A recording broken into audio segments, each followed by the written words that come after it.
Hello and welcome to FPL Mate, your best mate for fantasy Premier League content for the 2021-22 season. My name is Dan and today we're going to be making a video all about finding the next Stuart Dallas. Now, last year around this time I made a video called Finding the Next Lord Lundstrom, where we kind of attempted to find the next crazy high scoring budget defender. In that video we actually managed to successfully pick out Dallas as the next Lundstrom, the heir to Lundstrom's throne as this amazing scoring defender who no one really saw coming, other than obviously people who watched the video, I suppose. Now, Dallas actually finished last season as the top scoring defender. He beat the likes of Trent and Robertson. So this year we're going to be doing the same thing again, but this time we're not looking for the next Lundstrom, we're looking for the next Dallas, and hopefully by the end of this video we will have picked out the very guy to score all those points from defense. So guys, if you do enjoy this video, please do leave a like on it. I would really appreciate that. And of course guys, subscribe if you're new around here. We are going to try and hit 100,000 subscribers by the end of this year,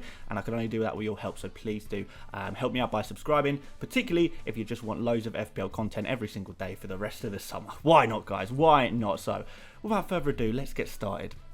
So what is going to make the next Dallas? Well, there's a few characteristics that we need to look for if we're going to successfully predict it again. Now, the most obvious characteristic, I guess, we saw with both Lundstrom and Dallas is the fact that these players, although they were listed as defenders in the FPL game, they actually played in midfield. Because they played in midfield, they were able to get more shooting opportunities, more attacking opportunities, and pick up those insane 6-pointers per every goal they scored, while still obviously getting 4 points per clean sheet as well. So a double whammy of ways of getting points, which is really good. Now obviously, when you can find a goal scoring defender, they can give you these huge point hauls. They can give you these 12, 15 point hauls. We've seen even higher from the likes of Lundstrom at certain times. So they can give you such big point scores that will really boost your rank. So they are really important to identify. That's exactly what Lundstrom and Dallas did.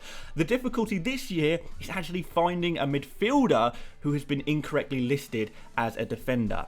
I think after Dallas last year, Lundstrom the year before, FPL, they've kind of been really careful about who they think should be a defender and who should be a midfielder. It's really hard to identify that kind of player who's going to be playing out of position. So what we're instead looking for this year is a defender who could potentially convert into a midfielder at some point during this season. Now, another great characteristic we're looking for is goals, obviously. Now, goal scoring defenders, absolute key to scoring points as they come up with some huge points hauls, as I've kind of spoken about. So we need to find a defender that regularly takes shots. Not just a defender who's going to get you clean sheets, not just a defender who provides a bit of creativity, but a defender that is shooting a lot, particularly, more importantly, a player that's shooting in the box as well. And it's also helpful to find a player who's capable of getting a few clean sheets as well. The goals are great, obviously, they're absolutely amazing, but any next Dallas is likely to get just as many points from clean sheets as they get points from goals. It's not like we're going to find a defender who's going to score us 10 goals in a season. It's just not really likely to happen. So we do need to diversify the way in which this player is going to get those points, both from goals, assists, and obviously clean sheets as well. It's all really important that they can provide points from all of these avenues. So finally, we're going to be looking for a budget player, and I think this is probably the most important one of all. The most important, or not necessarily important, but the most idyllic characteristic of a next Lundstrom, of a next Dallas. Finding that player who is just that beautiful, sweet, low price. Lundstrom was 4 million at the start of the 2019-20 season. Dallas was just 4.5 million at the start of the 2020-21 season. So it's easy to predict players like, Trent, Robertson, Dina, Cancelo, players like that. They might score a couple of goals this season. It's kind of easy to predict that. That's why they're priced so highly. Now the real skill is finding the next hidden gem defender. Luckily for you guys, I have identified 4 players who could become this season's super cheap high scoring defender, and I'm pretty sure all of these guys have the potential to score us some serious points. So without further ado, let's have a look at the players who I think could become the next Stuart Dallas. Now, first of all, I have got for you Danny Rose. Now, this is an interesting one. It's not I'm not 100% convinced of this one. That's why I've put it at the first of the list as we move on to some players I kind of prefer a little bit more for this Dallas role of getting those high points. But what is interesting about Danny Rose is that he can play as a midfielder. He has played as a midfielder a lot, particularly in his youth. When he was a younger player, he was a midfielder. He wasn't a defender at all. And maybe as he loses a little bit of pace, as he gets a little bit older, maybe he converts into a midfielder there as well. And in fact, guys, last season, although he didn't play in the Premier League for Spurs, he did play 2 under-23 games for Spurs last season, and one of which he played in central midfield. So that is a possible opportunity for a player who is, I know, typically Danny Rose is a left back, but could he potentially convert and become a midfielder? I remember a few goals he scored in his youth as well, so you know, it could happen, it could happen. But on the other hand, Watford kept 23 clean sheets in 46 games in the Championship last season. That was the best in the league. So they kept clean sheets in 50% of their games in the Championship. That's really, really good. And obviously, they only conceded 30 goals across the whole season, which made them the least goal conceding team in the whole Championship last year. So they are a defence who could potentially convert to the Premier League. We've kind of seen the likes of Sheffield United a couple of seasons ago, came up into the Premier League and immediately kept a lot of clean sheets. We saw it with Wolves the season before that as well. Coming into the Premier League, keeping plenty of clean sheets. So that is something that we could potentially look at. The fact that this player is coming from a promoted team and they're going to keep clean sheets, where maybe a lot of people aren't thinking Watford aren't going to keep a clean sheet. They just come from the Championship. They can't keep clean sheets in the Premier League. It's a different game. It's a different game, but often it actually works out that these teams do keep clean sheets in the Premier League as well. So that's a good characteristic. Now, the reason why I'm not fully convinced by Danny Rose is number one, because I believe he has been brought into Watford for free, obviously, but he's been brought into Watford to become the first choice left back, because they haven't really got any other left backs. They've got Massina, who I think Danny Rose is going to be preferred. I think that's why he's been brought in.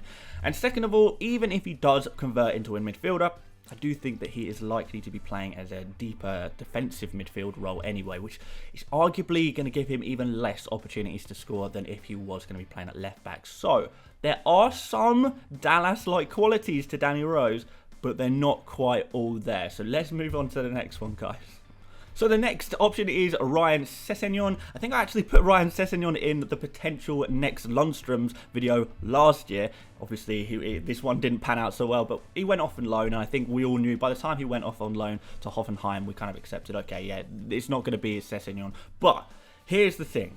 Ryan Sessegnon used to be an attacker. He used to be a winger, a left winger. He played for Fulham. He's also been played at right wing before. He's also played, you know, sort of in the advanced left and right midfield positions as well. So he has been a forward-thinking, forward-positionally wise player in the past. And in fact, he actually scored 15 goals in the Championship whilst playing at left wing a few seasons ago. So he does have that potential to play as a forward and score those goals as well, which is very, very nice indeed. Now, last year he got a loan out to the German league, the Bundesliga, for Hoffenheim. So it was kind of like, okay, well, we've not really seen him too much of him. What's he been up to? Well, he's been playing mostly as on either a left back or a left midfielder in a formation with 3 at the back. So that's kind of where he plays a little bit. And I think Sessegnon is much better if he is playing at the left wing back / left midfield position with a 3 at the back. So it's kind of still a defender really, but he has that potential to get a little bit further up the pitch because there's obviously 3 centre-backs, which is really nice. Now, where's he going to go this season? Well, is he going to stay at Spurs? If he does play at Spurs, and Spurs go for a 3 at the back formation, then this is going to mean that Davies is probably going to play at left centre-back. And then we're going to have Reguilon as the main left wing-back for Spurs, and then Ryan Sessegnon will deputise at that left wing-back position. So maybe if Reguilon gets an injury and they are playing this 5 at the back formation, then Ryan Sessegnon is actually going to play as the left wing-back for Spurs. If that were to happen, I know it's a very specific set of circumstances, but if that were to happen, then that would obviously make Sessegnon a fantastic pick. Alternatively, he could get a loan away. Now, if he gets a loan away, a lot of people are saying, well, he's got to get a Premier League loan. It's time for him to get a Premier League loan. And if he does get a Premier League loan and he can become a first choice left wing back, or maybe even left midfielder, maybe even a left winger for another Premier League team, then this is going to be really interesting. So this one, there is so many possibilities of what could happen, what's going to happen next. In a few weeks we might know, we might not even know by the deadline, we might even find out after the deadline where he's going to be, where he's going to be playing, what formation a Spurs going to be playing. So many unanswered questions with this one. So this one is probably the, as I speak right now, the riskiest one, but there is that very real potential of Sessegnon either playing as a left wing back, which is going to give him opportunities to charge forward, score goals, get crosses in, stuff like that. But it's also going to be a possibility for him to play as an actual left winger as well. Less likely, but possible. And that's what we're looking for, possibilities. We can't always predict things with 100% accuracy, but let's give it our best shot. And I think Sessegnon does have that potential to be the next Dallas.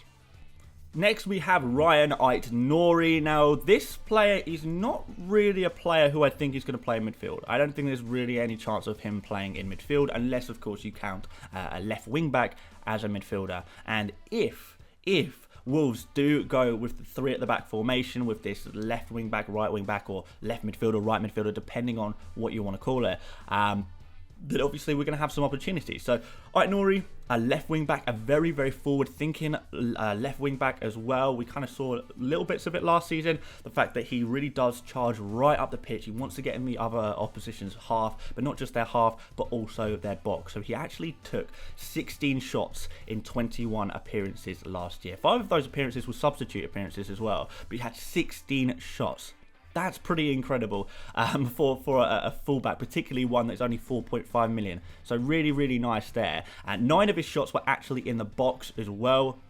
Incredible. We really, really like that. Players who are taking touches in the box, hanging around in the box, hanging around in the opposition's penalty area. It's exactly what we're kind of looking for in a high-scoring, goal-scoring potential, assist potential kind of defender. And Nori represents this exactly. Now, this is where things get really, really interesting. So, obviously, Wolves have got this new manager, Lager, who previously managed Benfica.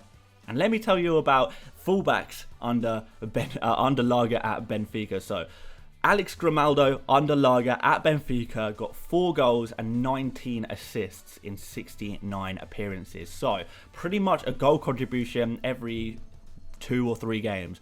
That's exactly what we're looking for. Andre Almeida, 4 goals and 13 assists in 46 appearances for Benfica under Lager. So, this tells me that fullbacks are a very important part of Lager's attacking game when he's managing a team. So Ryan Nori has been brought in as the left wing back, on a permanent signing finally.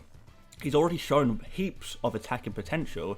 He's surely going to be that first choice left wing back, charging up the pitch, doing exactly the same as he did last year, but he's going to be playing more regularly and providing more of the same thing than ever before. He's also a really young player, a player with heaps of bags and bags of potential, so he's only going to get better as well. He's a real player to watch. A lot of people have got their close eyes on Nori, so definitely a potential for that next Dallas position, and he's such a differential as well because not many people are really thinking about going for him. So this could be like a real hidden gem for you guys if you did want to go for him. And finally, it's Tariq Lamptey, who I think is arguably the best shout for the next high-scoring, cheap defender. I think he's a good shout, and you guys are probably already aware that he's a very good shout because everyone's already talking about him. All FPL pundits and content creators and Twitter accounts and whatever you like to follow, however you follow your FPL content. We're seeing a lot of people talk about Tariq Lamptey, and it's for very, very good reasons as well. It's because he is just so attacking. He is just insanely attacking. So obviously, again, we're looking at a Brighton team who play a 3 at the back formation. This is a recurring theme here because when you have a 3 in the back formation, it does allow the left back, right back, left wing back, right wing back, whatever you want to call them, they are allowed to charge much higher up the pitch. They have much more license to get up the pitch and do some damage in the opposition's half, in the opposition's box. That's kind of what we're getting there. So, Lamptey is in a Brighton team who play that formation. He is going to be the first choice right back. The only reason he didn't get much game time last year is because he was very unfortunately injured. But during that first part of the season, he just looked like an absolute godsend. Even before that, he signed on loan from Chelsea in the 2019-20 season, and he looked really good then as well. Really attacking as well then. So he has got a track record. I know we've not seen him in action for a little while now, but at the beginning of last season, sort of in his first, 11 games played. That's all he was managed to play. But he did get a goal and 3 assists in those 11 games. He took 6 shots in the box during those 11 games as well. So really, really attacking. Created a couple of big chances, plenty of, just regular chances, key passes, whatever. So yeah, really, really loads and loads of bags of attacking potential. Very lively player. I know a lot of people like to call him the most lively player on any football pitch when you watch him. So yeah, bags and bags and bags of attacking potential there. So that's why we're all talking about Lamptey, and of course, we know full well that Brighton know how to prevent another team from scoring against them. They've kind of been a tricky team to play against for the last year. So clean sheets are very much on the cards as well. And the fixtures. Oh my God, the fixtures. We know Brighton have amazing fixtures as well. So overall, Lamptey is the next high-scoring cheap defender. I think he genuinely could be the one. But I'm going to put it out there. He's going to be someone on this list. You tell me who you think it's going to be out of these 4. But I do think it's going to be one of these 4. I'm personally, in my team, I currently have both Lamptey and Nori, so I'm going for both of them in hopes that they can become the next Dallas. But let's see. Who's it going to be? Who's it going to be? Guys, let me know in the comments who you think is going to be the next Dallas.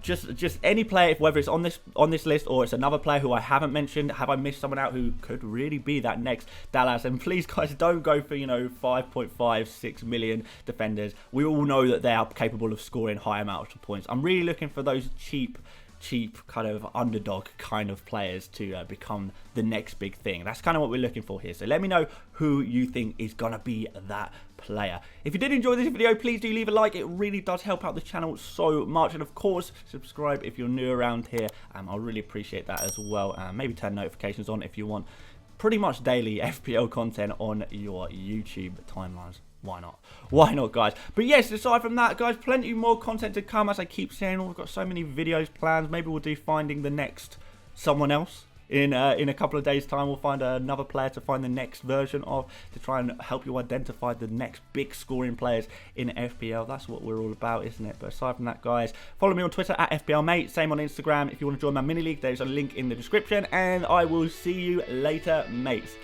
Bye-bye.